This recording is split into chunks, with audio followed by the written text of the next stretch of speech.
மீன் தொட்டில மீன்கள் இருக்கும். அந்த மீனுக்கு நீஞ்ச தெரிய வேண்டிய அவசியமே இல்லை. ஏன்னா தொட்டிக்குள்ள அலையே அடிக்க போறது.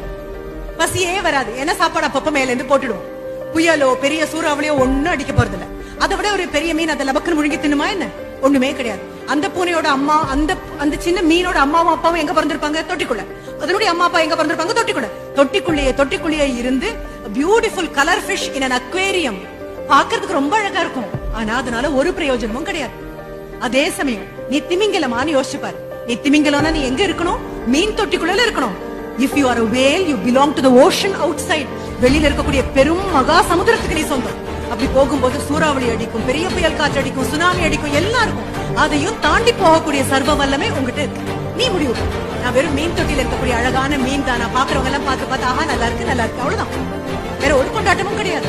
அதே சமயம் உலகத்துடைய மிகப்பெரிய ஜீவியான திமிங்கலமாக மாறும்பொழுது எல்லா பிரச்சனையும் வரும். ஆனா எதை பத்தியும் கவலை கிடையாது. எல்லாத்தையும் எதிர்கொள்ளக்கூடிய எல்லா சக்தியும் எனக்கு இருக்கு அப்படின்னு முடிவு பண்ணிட்டேன் அப்படின்னா ரொம்ப அழகாக இருக்கும்.